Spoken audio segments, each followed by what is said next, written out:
Sometimes I wonder why everybody wants to be rich. And I think I have a clearer view of it now than I did before. Like, I would say maybe a couple of years ago, I'd kind of look at it like a thing where people are just, too, I guess you could say, idolizing celebrities too much and worshiping the lifestyle of the rich and famous that gets presented to us, whether it be from like professional athletes or, famous musicians, actors, whatever it may be, right?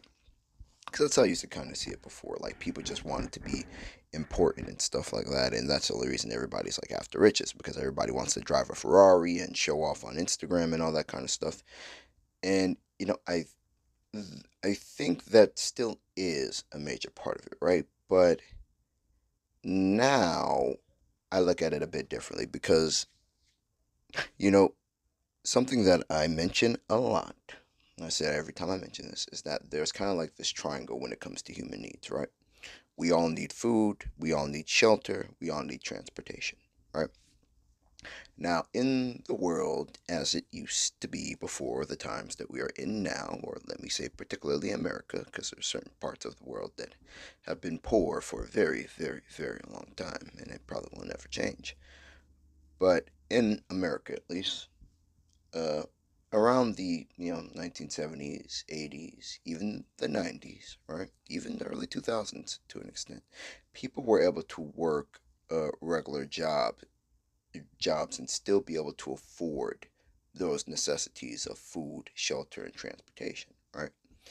And but now we're at a point in time where it looks like everybody needs to get rich or die trying, right? In regards to, you know, actually having something, right? Because there's no security in renting, and the majority of people have to rent. But the problem with renting is that it keeps you at the mercy of the landlord, right? So let's say if you sign a 1 year lease and things are going well and you're trying to save up money and all that kind of stuff, right?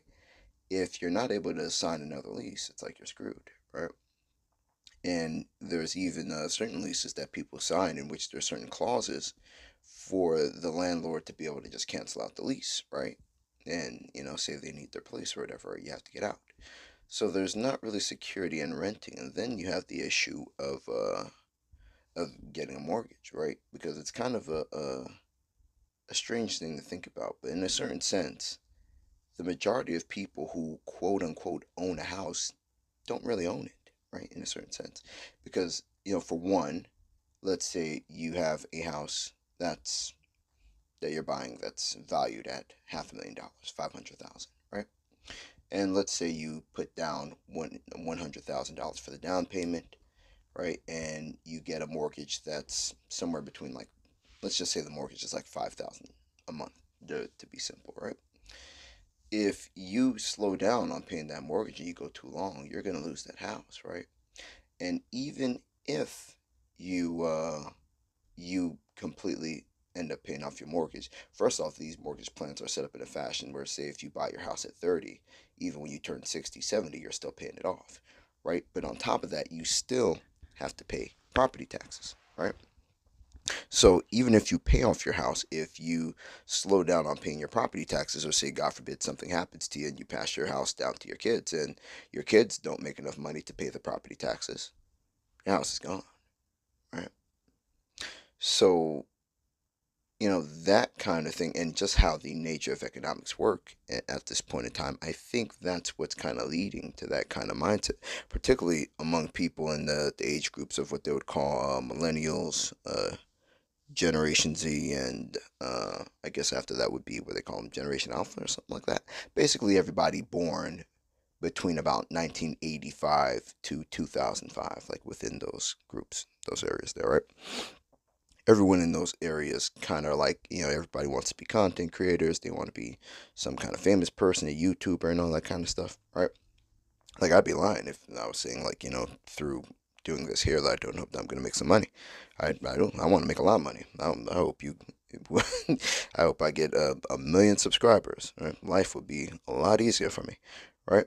If just speaking honestly, right? But it's it's kind of a sad thing to think about that the idea of a regular life is more and more going out the window for the majority of people because mathematically it just doesn't make sense, right? There's not even enough jobs statistically for the majority of people to be able to support themselves, like, like entirely just themselves, like have an apartment, pay their rent, pay their, their utilities, pay for their cell phone, pay for a average mid-tier car like a Honda Civic or something like that, right? Like, and on top of that, still pay for food, right? There's not enough jobs for the majority of people to even live like that, right? So it's a real scary situation that's kind of going on, right? In regards to the economics of the world and what everybody is like pretty much wondering what's going to happen, right?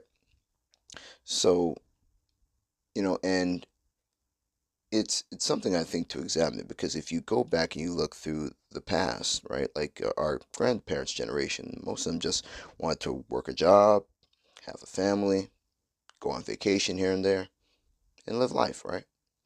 But I think there's a lot of you know, cultural, because I mean, of course, you have the evolutionary, like, the psychological drives behind it, right? Like status and social comparison, security from uncertainty, power and control, uh, feeling like you're better than you are, right? Like some people, want money for their self-esteem, right? Or some people even want to be rich so that they can, have people that envy them and be jealous of them, or, or say that, basically that they've overcome all the people who've doubted them in life. Like, of course, you have that thing too, but there's the cultural aspect of like social media and just rising cost of everything, right? To that point, because it changed over the generations, and it wasn't a quick. Because a lot of people, I think, assume it was like a quick change, like to get to the point that we're at now. But I think social media just kind of like amplified things to a point where it feels like that's the case, right? But as I said, with like, our grandparents and great grandparents' generations, things were different, right? A lot of us have great grandparents or great great grandparents that grew up agriculturally, right? Like farming, or even if they had a menial city life, right? But the Industrial Revolution changed that to becoming like the whole, house and two kids kind of thing. So, and then by the time of like the 80s and stuff like that, you had like, movies like Wolf of Wall Street that start to instill that kind of greed is good kind of culture, right? Where people, where it's like more cars, more stuff, more stuff, more stuff, more stuff, right? Where people just got more so into consumerism more so than ownership and having things to hand down, right? So you do have that. But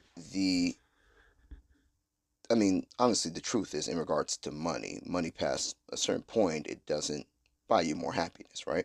Many rich people, they still feel empty, they still feel anxious, they still have to keep chasing more and more and more, right? But, at this point, as I was mentioning, I don't think everybody wants to be rich from a standpoint of like, the usual things, like, the kind of reason that people want to be rich back in the 80s, like the greed is good kind of rich. I think it's different now. Right. I think it's a thing of majority of people looking at the situation and seeing that, unless something drastic happens, the majority of people under age 50 are never going to own a house, right? So the only thing that could probably make that happen is, let's say, yeah, I already did a video talking about how I think the Iran war is going to crash the economy, right? And if not the Iran war, it'll be something else, but it has to, because there's too much debt. There's too much that is owed, right?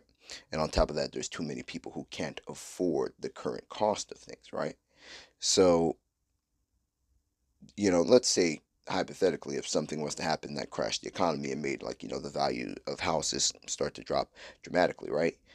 You're going to have people, because here's the thing that's interesting, right? And I think everybody should know this for fact. I think I'm stating something obvious here, but I think it's something to consider and think about, right? But if slash when the economy and all the markets crash and all that stuff and house values drop. Let's say you have a house right now that's a 4 or 5 bedroom house, two, three bathrooms, and the house is valued at $1.5 million, right? If you have a situation where things drop so drastically that even that house gets to 200, $100,000, right? Then and only then will you have a situation where a lot more younger people can afford houses. But on top of that, the thing that's interesting, I think that will contribute to there being a changing of the guard in regards to home ownership, would be the fact that the mortgage companies are not going to just adjust the mortgages that people are. There are people who are on $10,000 a month mortgages, $15,000 a month mortgages, plus they're paying a homeowners association fee, right? If those people's houses drop from the value of, $1.5 million to 100, 200,000, right?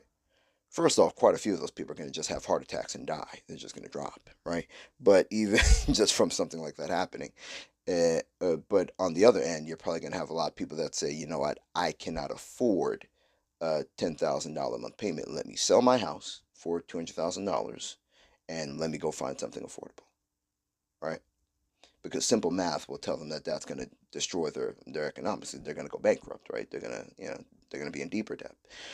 So it's like the point that I'm getting at though with this, why does everybody want to be rich thing?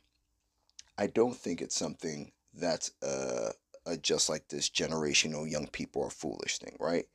It's the simple fact that even the regular jobs and the regular life seems to not be enough anymore, right? For people to even afford apartments, they have to like group together, like whether it's a couple or a couple of roommates and stuff like that, right? It's statistically, it's factual. You can Google this, look it up. There are more people than ever who are over the ages of 25, over the ages of 25 who are living with parents, living with grandparents, living with extended family members, right? Or, like I said, having roommates, right? That was not a thing before, right? Not like how it is now, right? Like it was part of American culture that once a child turned 18, that their parents would kick them out or give them some serious ultimatum, like all right, if you're gonna be here, you're gonna help with all these bills, you're gonna help with this, da da da, da, right? Because it was understood that it's not difficult for this child to go out into the world and survive so long as they're willing to work, right? Now it's at the point where even many people's parents are recognizing, like, yeah, if I kick him out, this kid's gonna have to sell drugs to survive, or this girl's gonna have to be a stripper to survive, right? So even that is part of the whole morass of this, right? So a simple answer to why does everyone want to be rich, especially at this point in time. It's not cultural. It's not just simply greed. At this point, it's starting to just simply be about survival.